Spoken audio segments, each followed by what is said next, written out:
Olá pessoal, mais uma vez eu, Evandro Dotto, com a minha convidada Maria Brandão, estamos aqui para apresentar o terceiro programa do projeto Aprendendo a Ouvir Música. Projeto que tem apoio da Prefeitura Municipal de São Gabriel do Oeste com recurso da Lei Aldir Blanc. E se você ainda não conferiu, corre lá, dá uma olhadinha no primeiro programa, que é o Clássico e Popular. Depois nós temos o Período Colonial às Serestas e hoje nós temos o Nacionalista. Então, Evandro, falando do tema do nosso programa hoje, você pode falar pra gente o que é o nacionalismo, como ele aconteceu na música? Bem, eu vou falar então dele na música, porque o tema nacionalista ele é um pouco mais amplo, né?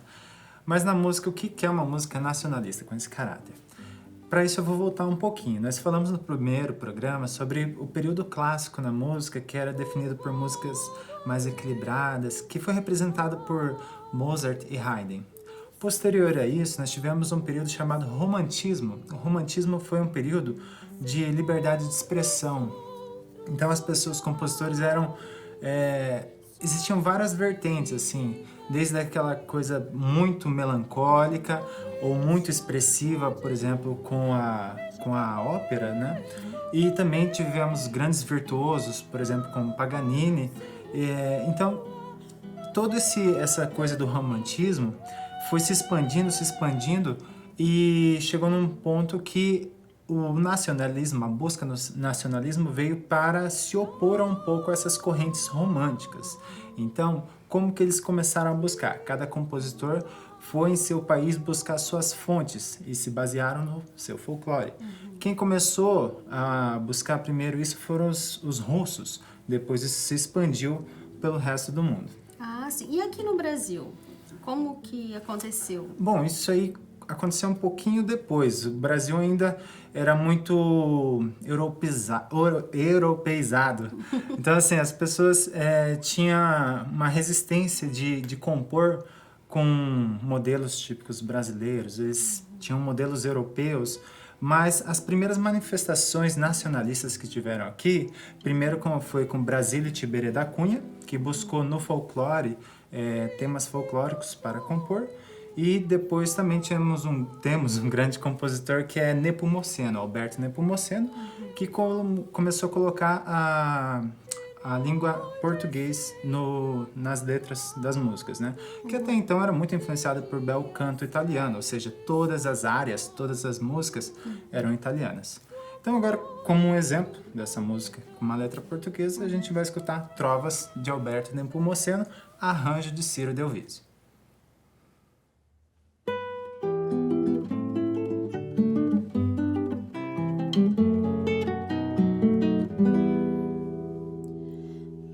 Se condói do meu fado, vê bem como agora eu ando, de noite sempre acordado, de dia sempre sonhando. O amor perturbou-me tanto que este contraste deploro. Querer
Bom, agora vocês acabaram de escutar uma música que, apesar de ser de um compositor brasileiro, ela traz muitas características do bel canto italiano, ou seja, aquele canto que era usado na Europa, nas óperas, né?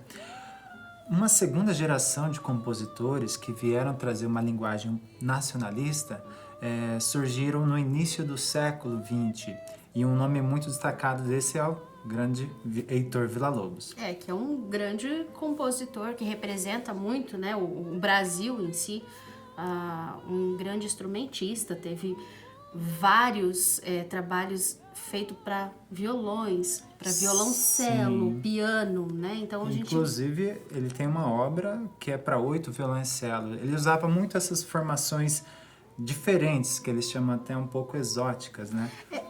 E ele também foi um daqueles que buscou muito essas características brasileiras, né? Viajou muito pelo Brasil, Sim, tentando inserir na música, né? Essa questão do folclore. Claro. Que você pode falar um pouco melhor sobre isso. sim, não está errado. Ele teve muito contato com essa camada popular, como você falou, com o violão. Ele fugia de casa para escutar rodas de choro, inclusive tema do nosso próximo programa. E teve essa influência popular, ele viajou, ele fez uma certa coleta ou teve contato com outras culturas, com o folclore de outras regiões do país e com elementos da música indígena. Alguns elementos que podem ser um pouco da cabeça dele, criação, mas de qualquer forma chamava muita atenção do europeu para nossa música. Então Villa-Lobos fez muito sucesso com essas características da música dele. E uma das coisas assim que a gente lembra é da participação dele na Semana da Arte Moderna, né? Foi daí que ele teve essa projeção para fora do Brasil, né? Exato. As escolas trazem esse tema um pouco até confuso, trazendo Villa-Lobos mancando, entrando num palco e sendo vaiado. É até engraçado os livros tratarem de um grande compositor com um renome mundial dessa forma nos livros de artes. Mas Villa-Lobos é lembrado por muito mais que isso aí, tá?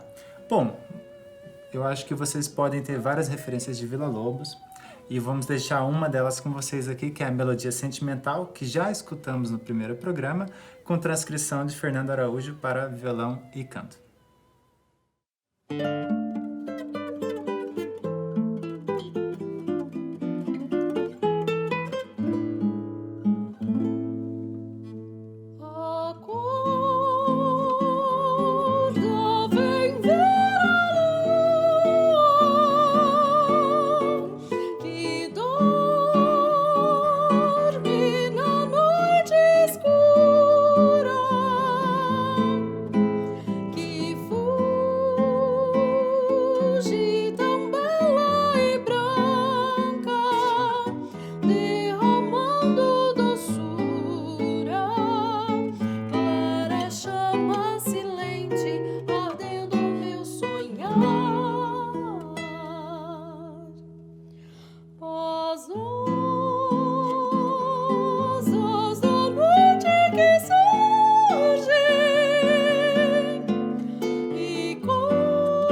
acabaram de ouvir, então, Melodia Sentimental, e eu queria compartilhar com vocês uma curiosidade sobre essa música.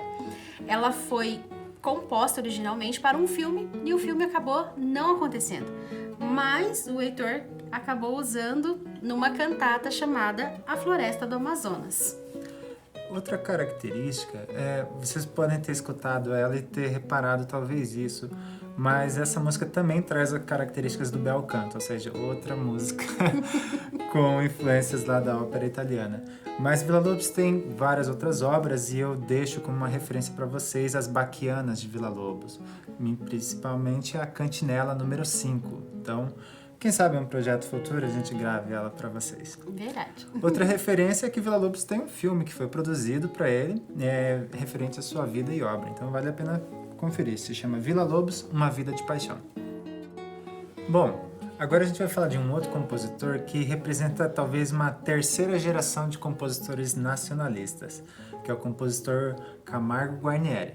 Camargo Guarnieri foi muito influenciado pelos ideais de Mário de Andrade. E como que foram essas influências assim? Bom, Mário de Andrade, para quem não conhece, ele era um poeta e escritor. Ele escreveu vários livros, entre um deles é Macunaíma, que é uma obra literária de referência para o nosso folclore. Então, assim, nessa obra ele tentou sintetizar várias expressões brasileiras. O que ele dizia que um compositor brasileiro tinha que ter? Ele tinha que incorporar esse folclore para compor sem necessariamente citá-lo, ou seja, sem necessariamente usar um tema folclórico para fazer as melodias ou as composições, e sim incorporar essa linguagem, ou seja, vou compor um samba, só que não necessariamente eu preciso usar a letra de um outro samba ou figuras rítmicas ou melódicas, né? Você está incorporado naquele meio e acaba compondo conforme aquela linguagem local. No caso, isso era para o Brasil inteiro, né? Então ele tinha que incorporar todo esse folclore, todos esses temas folclóricos e passar isso de forma bem sintética e resumida. E Camargo Guarnieri fez isso de uma forma muito polida nas músicas dele. Se vocês escutam Camargo Guarnieri e Villa-Lobos, vocês vão ver uma diferença muito grande entre essa coisa de Villa-Lobos, é mais brasileiro, mas puxando para esse exótico que Mário de Andrade falava. E Camargo Guarnieri era bem mais sofisticado. Seria uma diferença assim, mais ou menos. E ele também foi, assim, ele ensinou vários compositores, ele teve uma escola, e algumas características dessa escola passaram para compositores posteriores. Aí a gente pode citar, por exemplo, Oswaldo Lacerda, Vasconcelos, Teodoro Nogueira. E agora a gente vai escutar uma música que também traz um pouquinho dessa característica da Escola Nacionalista de Camargo Guarnieri, que é uma toada.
Evandro, me surgiu uma dúvida. Na verdade, duas. O que é uma toada? E quem é que fez essa toada que você acabou de tocar? Bom, uma toada era um título muito usado por Camargo Guarnieri. É uma peça bem pequena, ela pode ser cantada ou só instrumental. No caso de Camargo, se eu não me engano, ele só compôs instrumental. E ela traz muito essa característica do interior de São Paulo, de Minas, com essa coisa de interior mesmo, né? Traz essa nostalgia do interior. Então, ela basicamente é uma peça pequena, tá? Entendi. De quem que é essa toada? Ele é de um compositor chamado Geraldo Ribeiro. Geraldo Ribeiro é um violonista, compositor, que tem várias obras que ainda estão sendo descobertas e fez muito sucesso nos anos 60. Gravou obras de Garoto, Armando Neves e outros violonistas, sem contar que compôs várias músicas, inclusive essa toada, e um ponteio que a gente vai mostrar para vocês. Ponteio também é uma outra pequena peça que tem essa característica de pontilhar, né? O pontilhar vem da viola, que as pessoas faziam aquele pontilhado. Porém, Camargo Guarnieri não usa com essa definição. Então, vocês não vão ver o pontilhando o violão. Ela traz uma característica de uma peça pequena também, pode ser entendida também como um prelúdio, que é uma pecinha pequena de introdução para outras peças. Tá? Ok. Então, com vocês, Ponteio de Geraldo Ribeiro.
Bom, estamos aqui encerrando nosso terceiro programa e quero agradecer a todos por ter escutado e ficado aqui com nós até o final.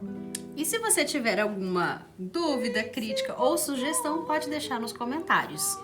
Quero lembrar que o cronograma dos programas vão estar sendo divulgado no meu Instagram, Violão Dotto, e todos os programas estão publicados lá no meu canal do YouTube, Evandro Dotto. Compartilhem, curtam, divulguem, isso aí é de suma importância para nós. Quanto mais você compartilhar, melhor é. E nos vemos na semana que vem com o próximo programa. E o próximo programa da semana que vem tem o tema de Samba e Choro.